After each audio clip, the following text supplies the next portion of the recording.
Welcome to the vocabulary lesson for bad choices. Let's get started. This is actually not a Dear Abby letter. It's a Dear Dr. Tracy letter, another advice column, but same idea. So here we go. Okay, first of all, in the beginning we see the word divorced. Of course, divorced means you're not married anymore. You were married and then you broke the marriage. Now you are divorced. Okay, and then we see the word approximately.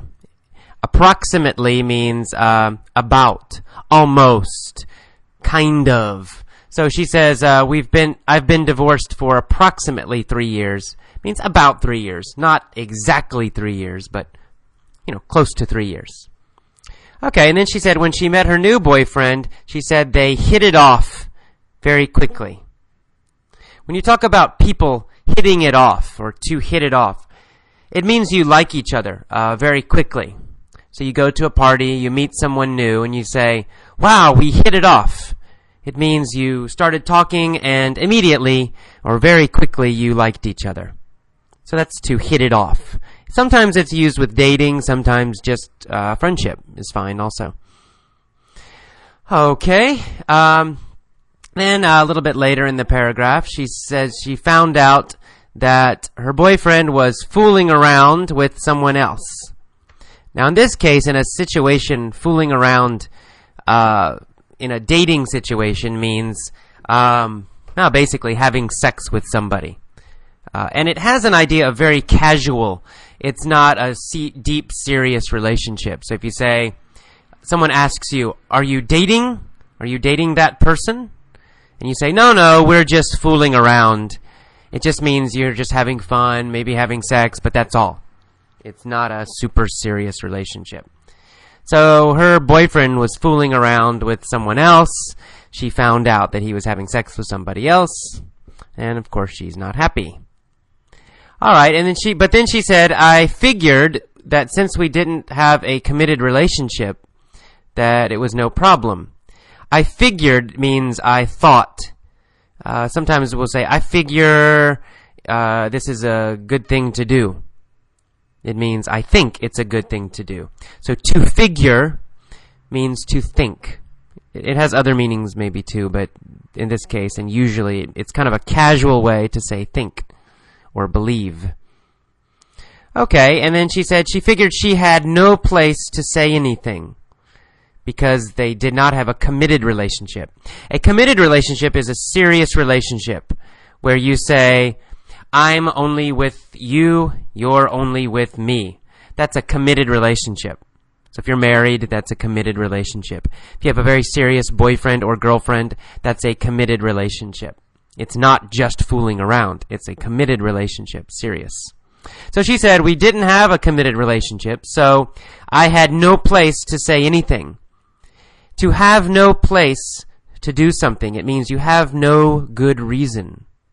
So I had no place to say anything means I have no good reason to complain, to say something to him, to complain. Oh, why are you with that other woman? Because they did not have a committed relationship, she had no place to say something to him, to complain. She had no good reason to complain. All right, and she mentions in that first paragraph also that she found out that this guy, her boyfriend, went with another woman to his family reunion. A reunion is kind of a meeting, but it's a meeting of people from your past. So a family reunion means all of your family members come together and they meet one time. Not just your close family, not just your mom and your dad or brother or sister. It also means aunts, uncles, cousins, your really big family. Probably you don't see them a lot. Depends, I guess. Some people live near their big families. But in America, most people don't live near their extended families, their big families. So they have a family reunion sometimes where all the family, the cousins, the aunts, the grandparents, the uncles, everybody gets together at one time. That's called a family reunion. So a family reunion. A family reunion.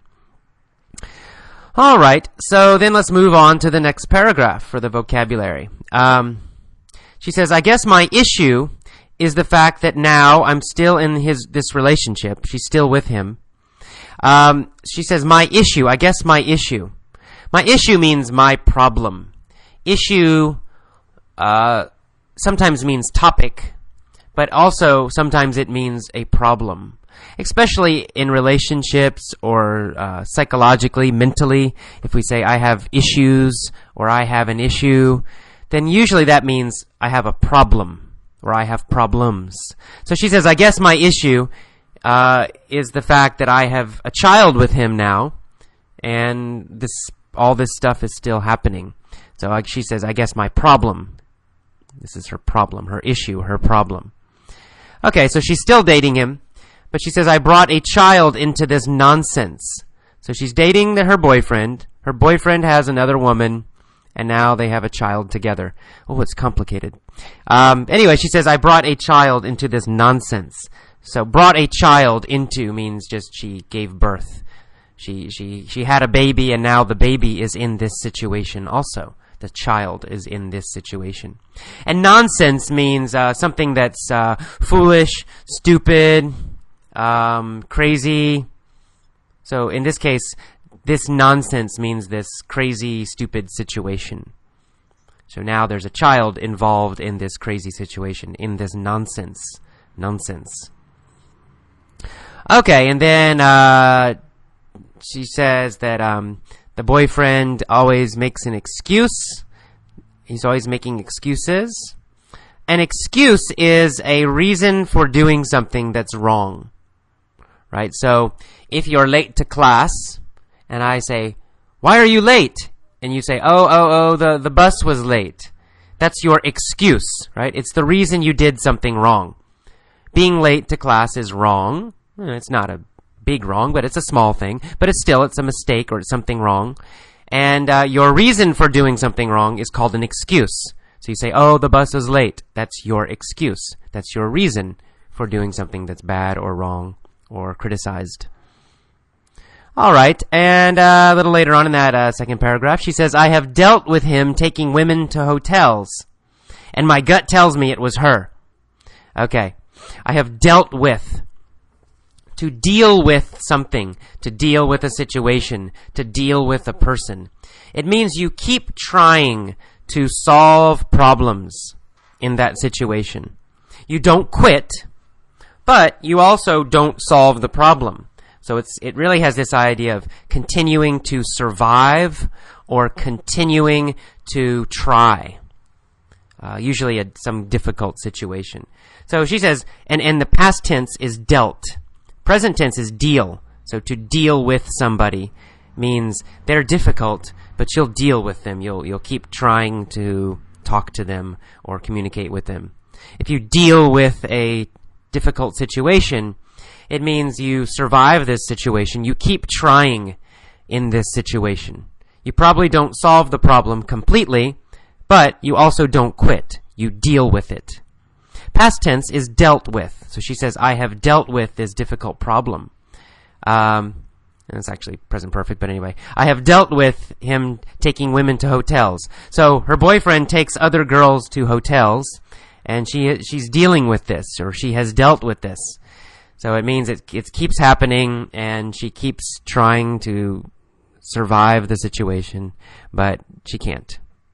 Another word or phrase with the same meaning is to handle a situation, to handle a person. So she could say, I have handled him taking women to hotels. It's the same basic meaning as dealt or deal. All right, and then she says in that same sentence, my gut tells me it was her. Her means his ex-wife, this one person.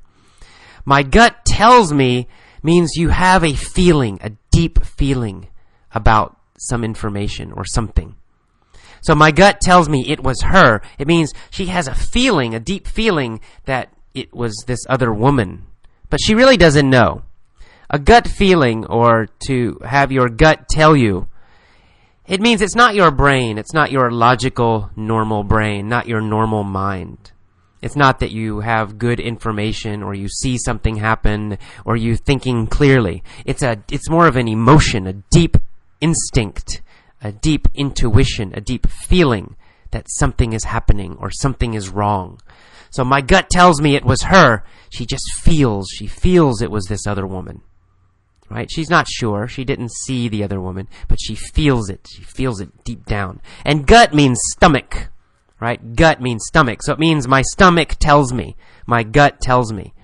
So it's this deep feeling about something, an intuition. All right, and then next paragraph, starting the next paragraph, she says, I have tried to get over all the cheating. To get over something, of course it has a direct meaning, but in this kind of, it also has another meaning, and that is to get over means to forget, or to forgive and forget. So I have tried to get over all the cheating. Cheating, of course, means him seeing other women. So she's tried to forget it. She's tried to get over it. She's tried to forget it and not worry about it anymore. To get over. To get over someone. For example, if you have an ex-girlfriend, you break up, and after 1 month, you're still very sad. Oh, I'm so sad, right? You can't get over her. But after 6 months, you feel okay, you forget her, it's no problem. If you see her, you're not upset. Then you can say, I got over her. Past tense, right? I got over her. Okay. A little bit later in that paragraph, you see the word, I stand up for myself against his family. I stand up for myself. To stand up for yourself means you fight for yourself. Now, it could mean really fighting with your, hitting and kicking, but usually it just means arguing. So if someone does something bad to you, you won't let them do it. You will say, hey, stop doing that. Don't do that. That's called standing up for yourself. I stand up for myself means I fight for myself. I argue for myself. I am strong for myself. I don't let other people attack me or treat me badly. I stand up for myself. I'm not sure she really does, but anyway, I stand up for myself. Okay, and then a little bit later, she says, I guess the bottom line is, knowing how much he still sees his ex-wife and that there's all this bad stuff happening with the child, the bottom line means the final problem or the conclusion, right? If you say, the bottom line is, I'm really angry. That means that's your final point. That's your main point. That's your conclusion. So maybe I talk a lot about many, many things, but finally, my conclusion, my main point is that I'm angry. The bottom line is that I'm angry. The bottom line is your main point. All right, let's keep going. And he says, I cannot stand her, this other woman. She cannot stand her. If you can't stand someone or can't stand something, it means you hate it. If you say, I can't stand English, it means you hate English. Of course, that's not true, but anyway. If you say, I can't stand Tom Cruise, it means you hate Tom Cruise. So you can't stand something, it means you hate it. And then a little bit later, she uses the phrase that he wants to have his cake and eat it too. To have his cake and eat it too. Or to have your cake and eat it too. This means you want two things, but really you must choose one. Right? So if you have your cake, you keep your cake, then you can't eat it, because if you eat it, then it's gone, right? It disappears. It goes to your stomach. Now you don't have it anymore. So if you have a cake, you can keep it. You can keep it. It looks perfect. Everything's perfect. Or you can eat it, right? You can eat it and then it's gone. But you cannot eat it and keep it at the same time. It's impossible. So this phrase, to have your cake and eat it too, it describes a situation where you want two things, but you really can only have one of them. Another example, you go to a store, you want to buy an iPod, and you have $150. And you say, I want to keep my money, and I also want the iPod. Well, it's impossible, right? You can only have one. You want to have your cake and eat it too. Okay, a little later, we see the word paranoid. Paranoid means you're scared of everybody and everything. And you think everybody wants to hurt you. You think everybody wants to cheat you or hurt you. That's paranoid. Then we see the word animosity a little bit later. Animosity is a feeling that you don't like somebody. It's a feeling that somebody is your enemy. If you say, I have animosity towards him, it means you think he is your enemy. You feel he is your enemy. animosity. It means a feeling that someone is your enemy. And then finally, the last paragraph, we see the word dire. Dire. Dire means very difficult or dangerous or terrible. Like a dire situation is a very risky, difficult situation. Maybe dangerous. Or maybe just risky. It means it's easy to fail. It's easy that something bad will happen. Dire, a dire situation. A dire need means you have a terrible need. You really, really need something, or else you will suffer, or something bad will happen. And finally, the last phrase, to hook up with somebody. She says she always hooks up with bad men. To hook up with means to connect. Now, it can just mean to meet. I'm going to hook up with my friend at the movie. That means you're going to meet your friend at the movie. But it can have a dating meaning. If you hook up with somebody, it means you connect with them and you start dating them, or you just have sex with them. If you say, I hooked up with this girl at the bar, it means you met the girl at the bar and you probably went home and had sex. So to hook up with means to meet somebody, but it can also have this idea of just meeting someone and then having sex with them. All right, to hook up with. Let's move on to the mini story now.